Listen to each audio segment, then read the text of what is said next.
जय गुरु जी, सुमन जी, जय गुरु जी और संगत जी। मैं गुरु जी की प्यारी बेटी हांगकांग से आज का अपना शुक्राना सत्संग अपने प्यारे गुरु पा के श्री चरणों में समर्पित करना चाहती हूँ।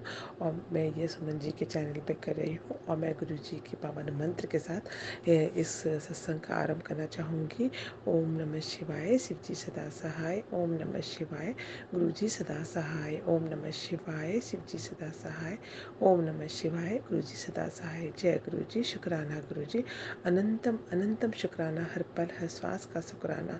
शुक्राना गुरु जी की महिमा और उनकी मेहर का तो बखान हम मतलब करना पॉसिबल ही नहीं है। हम जितना भी करें उतना ही कम है। गुरु जी ने हम पर इतनी अपार कृपा की है। हम सब संगत को इतनी मुश्किलों से बचाया है। जब हम उनके साथ गुरु जी के साथ गुरु जी ने हमें अपने साथ जोड़ा था, उसके बाद भी और उससे पहले भी गुरुपा हमारे साथ थे, जब से हमें पता ही नहीं है। तब भी वो हम पर बहुत उन्होंने मेहरबानी की। गुरुपा की वजह से बहुत बार गुरुपा ने हमको जीवन दान दिया है। तो मैं गुरुपा का अनंतम शुक्राना करना चाहूँगी। संगत जी, मैं गुरुपा की महिमा का एक जो है बखान आपको एक जो है सत्संग आपसे शेयर करना चाहूँगी। जब मैं गुरुपा ने मुझे अपने साथ जो है साक्षात रूप से नहीं जोड़ा था और मुझे मतलब पता नहीं था कि गुरुपा हमारे साथ कब से हैं। तब की बात है, अभी 2020 की बात है, कोरोना से एकदम पहले। तो काफ़ी टाइम से मेरी जो सिस्टर है वो दिल्ली में रहती हैं, लेकिन अभी दिल्ली में रहती है। पहले वो मेरे जी इंडियन नेवी में थे, तो वो बाहर रहते थे। तो मैं कितने साल हो गए मुझे यहाँ पर, लेकिन वो लोग कभी यहाँ पर नहीं आए। तो एक बार मेरे लास्ट 2020 में मेरी बुआ का बेटा और उनकी वाइफ बोलने लगे हम आपके पास मिलने के लिए आएंगे, हांगकांग घूमने के लिए। तो उन्होंने कहा कि मैं अपनी बहन को भी बुला लो, तो सब साथ में मज़ा आएगा। तो मैंने अपने बहन सिस्टर से कहा कि आप भी आओ, और हाँ तुम कभी नहीं आई, और हम लोग भैया भी आ रहे हैं और भाभी बीजी भी आ रही है, तो आओ तुम भी आओ, साथ में इंजॉय करेंगे। तो उसने मेरी सिस्टर के जो हस्बैंड है उनको तो एनओसी लेनी पड़ती थी आने के लिए, क्योंकि वो डिफेंस मतलब इंडियन नेवी में थे। तो उसने बोला कि वो तो नहीं आ पाएंगे अंकल मेरे, लेकिन वो मना करने लगी, लेकिन मैंने उसे बहुत फोर्स किया, तो मेरी सिस्टर भी तैयार हो गई। क्रिसमस का टाइम था, तो मैंने अपनी सिस्टर को कहा कि वो लोग मुझे मेरी कज़न ब्रदर वगैरह जो थे उन्होंने बोला कि हम तो 1 तारीख को ही आ पाएंगे या मंथ एंड में, मतलब नए साल में, क्योंकि क्रिसमस पर उनका छुट्टी नहीं होती है, स्कूल का टाइम था। तो वो टीचर हैं दोनों। तो मेरी सिस्टर को मैंने बोला कि तुम ऐसे करो, क्रिसमस पर ही आ जाओ उनसे पहले, तो हमें पर क्रिसमस के 2-4 दिन छुट्टी होती है, तो हम लोग ज़्यादा टाइम स्पेंड कर पाएंगे। अदरवाइज़ मेरा जॉब होता है, मैं नहीं आ पाऊँ, मैं मतलब ऐसा टाइम स्पेंड नहीं कर पाऊँगी। तो ऐसे मेरी सिस्टर ने बोला कि ठीक है। तो मेरी सिस्टर का टिकट जो है हमने बुक कर दिया जल्दी आने का, क्रिसमस के टाइम पे। तो मेरी सिस्टर मैंने जैसे मेरी सिस्टर आ रही थी, मैं कान्हा जी की बहुत पूजा और माता रानी भोलेनाथ सबकी बहुत पूजा करती थी पहले से ही। तो मैंने कान्हा जी के पास जब मैं पूजा करी, मैं कान्हा जी से कहा, कान्हा जी मेरी सिस्टर इतने साल बाद आ रही है और मेरे पास बहुत ही कम टाइम है जो मैं उनको दे पाऊँगी, क्योंकि बस क्रिसमस का टाइम है, और बाकी टाइम पर मैं तो सैटरडे संडे ही होता है, बाकी दिन में बिज़ी होगा, तो मैं कैसे उनके साथ टाइम स्पेंड कर पाऊँगी। तो मैंने ऐसे बोला, कान्हा जी कुछ तो करो, कुछ ऐसा करो कि मुझे जो ऑफिस में ईयर एंड होगा, छुट्टी भी नहीं मिल सकती, तो मैं कुछ ऐसा करो कि मुझे छुट्टी भी ना लेना पड़े और मैं उनके साथ टाइम भी स्पेंड कर पाऊँ। ऐसा कैसे हो सकता है, कुछ तो करो। ऐसे करके मैंने कान्हा जी से कहा कि तो मेरी सिस्टर जो है वो आ गई, और हम जैसे सिस्टर आई तो हम उसी दिन जिस दिन वो आई, दिन में उसने रेस्ट किया थोड़ा, और शाम को हम घूमने के लिए चले गए। हम खूब कहीं जगह पर कोई अच्छी सी जगह घूम के आए। उसके बाद नेक्स्ट डे संडे था, और संडे को भी हम कहीं एक बीच होती है वहाँ पर चले गए, मेरे हस्बैंड अंकल, मैं और मेरी सिस्टर, और हम सब लोग वहाँ पर घूम के जब बीच से आ रहे थे वापस, तो हमने रोड वापस आते मैंने अपने हस्बैंड अंकल को कहा कि आप घर जाओ, हम दोनों थोड़ा शॉपिंग करके आएंगे, और हम मार्केट के बीच में ही रुक गए, जो हमारे घर के पास ही है मार्केट, ज़्यादा दूर नहीं है। वहाँ पर हम रुक गए और मेरे हस्बैंड अंकल जो घर चले गए। इतने में हम जब चले गए, उसके बाद हम पे कुछ ना सामान था और मैंने स्पोर्ट्स शू ही पहने हुए थे, ऐसा कुछ ऐसा नहीं कि हील वगैरह पहनी हो। तो मैं ऐसे ही वहाँ पर हम घर के वहीं पर नॉर्मल एक रोड थी, हम रोड क्रॉस कर रहे थे, छोटी सी रोड थी जिसमें कोई सिग्नल नहीं था। मैं क्रॉस कर रही थी, मेरी सिस्टर एकदम मेरे साथ थी, और वो हम अचानक मुझे पता नहीं क्या हुआ और मैं इतनी ज़ोर से गिरी। और जहाँ पर एक लोहे का वो था, जहाँ पर सीवरेज टाइप का होता है, जिससे नीचे मतलब पानी वगैरह होता है नीचे, लेकिन ऊपर जो होता है लोहे से कवर था, लोहे का। और मैं उसके ऊपर इतनी ज़ोर से गिरी, और मतलब मुंह के बल गिरी बहुत ज़ोर से, और मेरा जो है मेरे जिससे मैं उठ ही नहीं पाई, और मेरे से खून ही खून हो गया वहाँ पर। मेरा पूरा मुंह और पूरा सर नीचे उस लोहे पे लगा, और मैंने अपना हाथ जो है वो ऐसे नीचे, एक हाथ ऐसे टेक लिया, वो हाथ भी लोहे पे लगा, और मुझसे बड़ी मुश्किल से मैं उठ ही नहीं पाई। और मेरी सिस्टर ने मुझे देखा, वो मुझे उठाने लगी, मैं उठाने लगी, और वो उसको तो मुझे देख कर डर गया, मेरे पूरे मुंह से खून निकलने लगा, और मेरे यहाँ पर जो मेरा लिप्स है वो यहाँ से थोड़ा सा कट गया, वहाँ पर टंग कट गई या कुछ, वहाँ पर से खून ही खून आ रहा था, दांत ऐसे लगा दांत ही हिल गए। और मैं बड़ी मुश्किल से उठी, मेरा फ़ोन जाके नीचे गिरा, और मेरा फ़ोन जो है वो टूट गया बिल्कुल। और मेरी सिस्टर के पास तो यहाँ का लोकल फ़ोन था नहीं। और मैं जैसे उठी तो मैं उसे बड़ी मुश्किल से मेरी सिस्टर ने उठाया, लेकिन मैंने बोला कि अब हम जाएंगे कैसे, क्योंकि मेरे पास फ़ोन नहीं था, घर पे इन्फॉर्म नहीं कर सकती थी। और मेरे पे इतनी हिम्मत नहीं थी कि मैं चल पाऊँ। तो मैंने बड़ी मुश्किल से हिम्मत करी, और मेरी सिस्टर तो रोने लगी, और मैंने देखा कि मेरे पे इतना खून बह रहा है। तो मेरी सिस्टर बोले क्या हो गया, मेरा हाथ भी नहीं मतलब दर्द हो रहा था काफ़ी। तो मैंने अपनी सिस्टर को बोला चलो चलो, मैंने बहुत हिम्मत करी, और भगवान का नाम लेके मैं खड़ी हुई। और हमने वहाँ पर वहीं पर एक बस मैं थोड़ा सा पैदल जाके बस था, और मैंने बस लेके हम सीधे घर चले गए। घर गए तो मेरे हस्बैंड अंकल, और हमें देर हो गई काफ़ी, मेरे हस्बैंड अंकल और परेशान हो गए, कहाँ गए। मेरे को देखा तो वो सब डर गए, मेरी डॉटर और सबके साथ। तो मेरे हस्बैंड अंकल बोले कि चलो चलो हॉस्पिटल चलो, इमरजेंसी में। तो वो मेरे हस्बैंड अंकल मेरी सिस्टर को हमने घर पर छोड़ा, और हम इमरजेंसी में गए।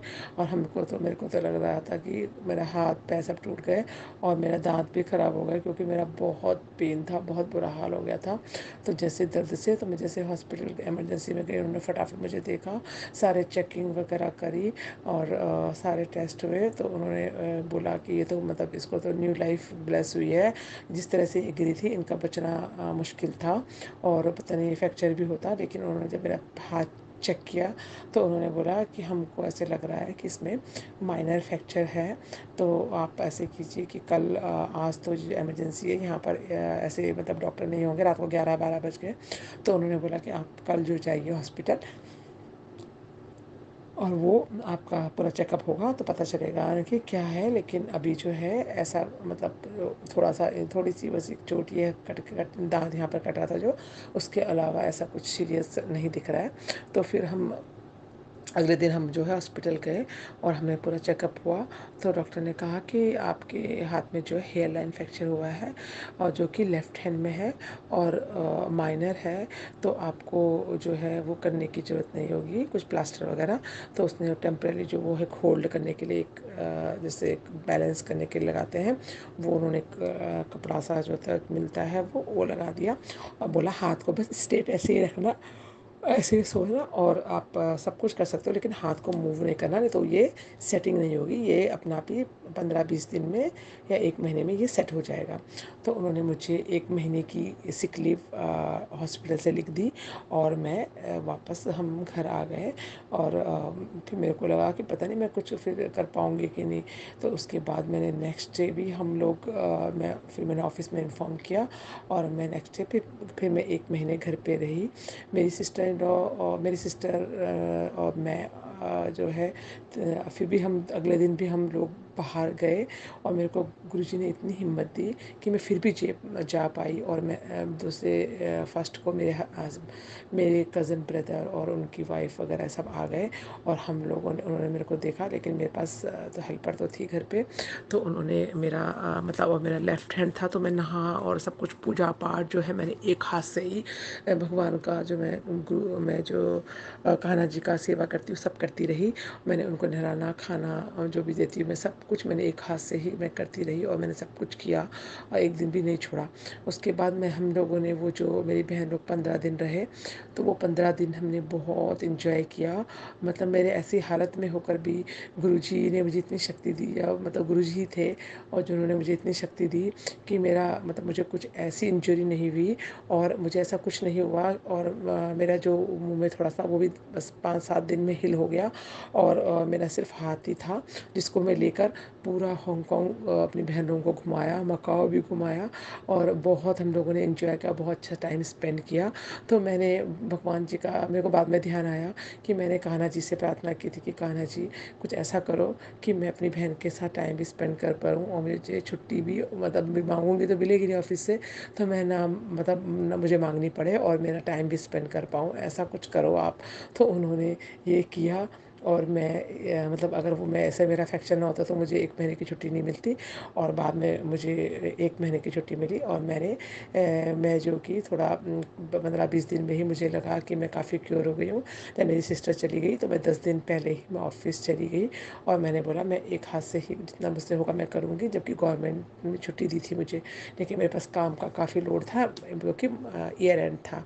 तो मैं गुरु जी का अनंतम शुक्राना करूँगी कि गुरु पा ने उस समय मुझे न्यू लाइफ बख्शी। बार बार डॉक्टर यही बोल रहे थे आपका तो बचना मुश्किल था, जिस तरह से आप मतलब गिरे मुंह के बल और सर के बल, सर फूट सकता था, कोई बहुत ख़तरनाक इंजरी हो सकती थी, लेकिन ये अब बहुत ही छोटे में टल गया। और मेरा हेयर लाइन फ्रैक्चर भी 1 महीने में एकदम क्योर हो गया।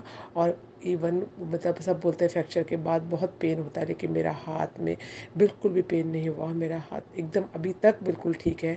गुरुपा ने और माता रानी ने मुझ पर और मेरे कान्हा जी ने मुझ पर इतनी मेहर करी कि मैं एकदम ठीक हो गई और आज तक मेरे वहाँ पर कोई भी पेन नहीं है।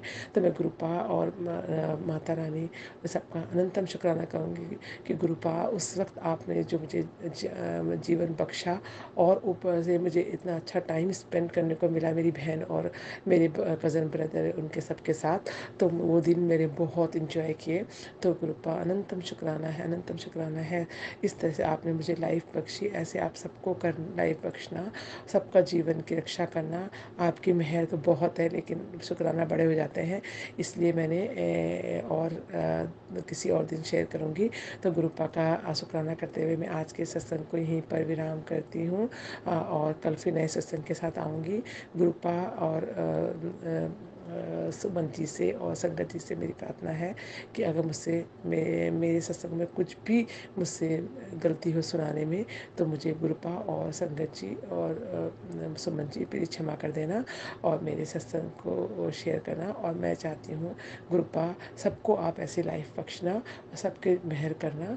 और मेरी जो एक अरदास मैंने अपनी सिस्टर इन लॉ जो कि कैंसर से मल्टीपल कैंसर उनको दोबारा हो गया है और वो बहुत सीरियस कंडीशन में है, उनको आप गुरुपा लाइफ बख्शे, ये भी आपसे मेरी आपके श्री चरणों में प्रार्थना है कि हर किसी पर मेहर करें जैसे आपने मुझ पर मेहर करी है, कई बार करी है। गुरुपा अनंतम अनंतम शुक्राना। ओ मैं गुरु जी के पावन मंत्र के साथ आज के सत्संग को यहीं पर विराम करती हूँ। ओम नमः शिवाय, शिव जी सदा सहाय। ओम नमः शिवाय, गुरु जी सदा सहाय। ओम नमः शिवाय, शिव जी सदा सहाय। ओम नमः शिवाय, मेरे गुरुपा सदा सहाय। जय गुरु जी, शुक्राना गुरु जी, अनंतम अनंतम शुक्राना, हर पल हर श्वास का शुक्राना, शुक्राना गुरु जी।